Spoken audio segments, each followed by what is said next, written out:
Hablemos del final de Jugada Maestra How to Make to Killing para los puristas.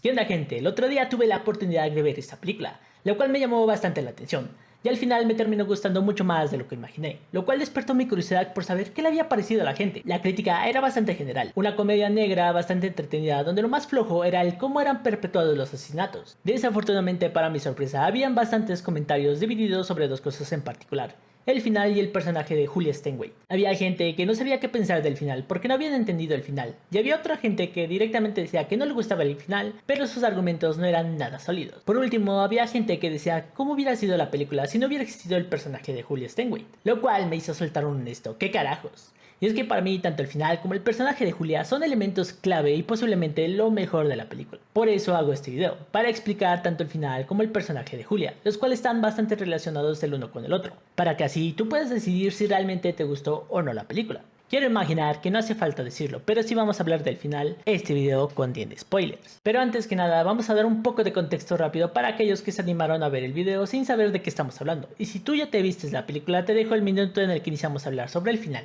La madre de Beckett Redfellow es expulsada de su familia multimillonaria tras negarse a mandar al gulag al bebé Beckett que llevaba dentro de ella, teniendo que criar por sí misma a su hijo. A pesar de las adversidades económicas, la madre de Beckett terminó dándole una educación bastante superior a la de los demás, ya que ella creía firmemente que Beckett tarde o temprano iba a terminar heredando la fortuna familiar, gracias a una cláusula que tenía el fideicomiso familiar, que decía que el familiar que viviera más tiempo sería quien se quedaría con todo el dinero. El tiempo pasa y ocurren varias cosas. La primera es que conoce a Julia, su primer amor. La segunda, la madre de Beckett enferma y muere. Y por último, poco a poco Beckett va olvidando la idea de quedarse con la herencia familiar. Sin embargo, tras un reencuentro con Julia y después de ser despedido para que su puesto se lo quedara el hijo de uno de sus jefes, Beckett decide retomar como suyo el sueño de su madre, el de quedarse con la herencia familiar. Así que decide acelerar el proceso natural de la vida y él mismo mandar al gulag a sus demás familiares, y así poder reclamar la herencia como suya. Tras sus primeras eliminaciones exitosas, termina consiguiendo un buen empleo y conociendo a Ruth, una chica que le hace sentir que no hace falta cumplir su plan para ser feliz. Sin embargo, gracias a su avaricia y a los comentarios sutiles de Julia, Beckett decide continuar su plan hasta el final. Después de haber eliminado a todos sus familiares, todo parece indicar que el plan de Beckett fue un éxito. Logra conseguir la riqueza de su familia y evitar su ruptura con su novia Ruth. Sin embargo, en un giro de los acontecimientos, Julia logra hacer que encierren a Beckett por el único crimen que no cometió: la muerte del ex esposo de Julia. Toda esta historia Beckett se la cuenta a un padre, ya que él había sido condenado a ir con Papá Diosito por el crimen de la muerte del ex esposo de Julia. Sin embargo, Beckett también le confiesa que Julia le había ofrecido un trato: si Beckett le entregaba toda su riqueza que había conseguido, esta se encargaría de dar una prueba de su inocencia y lograría que lo sacaran, así salvándole la vida en el proceso. Beckett termina firmando y Julia cumple con su parte del trato. Al final, cuando sale de la cárcel, Rook lo espera, pero solo para entregarle un collar de su madre y después irse.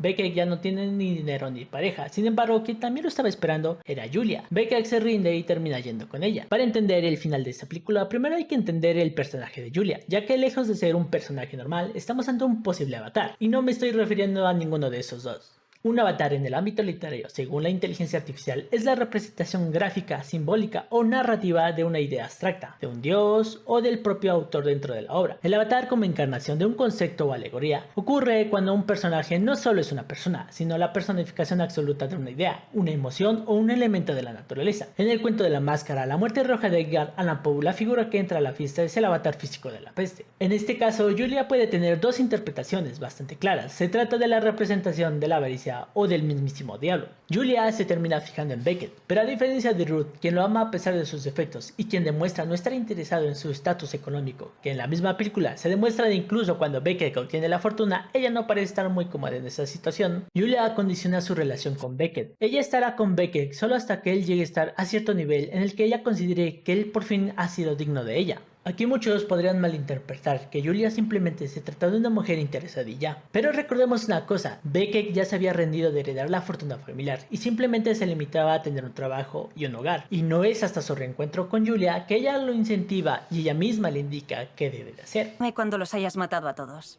No de una forma directa, pero sí de una sutil, lo que parece un simple comentario, casi como un susurro, como esos pensamientos intrusivos que te llegan de manera espontánea, pero mientras más vueltas le das, poco a poco se vuelven una idea, y de una idea a un acto. Y eso es una constante, siempre que Beckett inicia a cuestionarse si debe de continuar o no, Julia aparece para susurrarle, para tentarlo, para impulsarlo, para que continúe, como si su avaricia se manifestara de forma física. Pero no se trata de la avaricia de Beckett, sino de la de Julia. Para cuando por fin Beckett realmente ya no está interesado, ya es demasiado tarde. Julia ya no le está susurrando, le ordena. Ella había sido bastante paciente con él, solo decide actuar cuando Beckett muestra un interés con otra persona que no es ella. Ahí, ella por fin demuestra de lo que es capaz. Otro punto clave que reafirma esta idea de Julia es cuando conocemos a su actual esposo. El tipo está a punto de recibir una cantidad considerable de dinero para intentar salvar su empresa, pero lejos de verse algo feliz o tranquilo, vemos a un hombre completamente destrozado. No por orgullo, sino porque ya da por hecho su destino. Él afirma que Julia se va a quedar con todo, y en el mejor de los casos, él terminará en la calle. Estos miedos no son infundados, ya que como sucede en la película, él termina muerto, y su asesinato es usado como una herramienta para atacar a Beckett. Por estas cosas, yo considero que también la interpretación más correcta es el avatar del diablo, tentándote y haciéndote creer que la vas a pasar muy bien, pero una vez que se aburre de ti, o ya no le eres útil, te desecha. Algo parecido a las leyendas de los genios, de las lámparas, que te prometen 3 deseos, pero esos deseos siempre vienen con trampa. El destino de Beckett no es muy distinto. Cuando Julia hace que Beckett firme por su libertad, realmente no está liberándolo, sino está sellando un pacto final. Solo piénsenlo por un momento. Julia está interesada genuinamente en Beckett, pero solo estará con él cuando ella lo considere digno. Ella le susurra para que cometa los crímenes. Cuando por fin ve que el plan va a ser un éxito, se deshace de su marido. Y una vez que Beckett consigue por fin la fortuna, se la arrebata. Y no solo eso. El juicio no solo está para arrebatarle la fortuna a Beckett, también está para arrebatarle a la única persona que se interesó en él de manera desinteresada.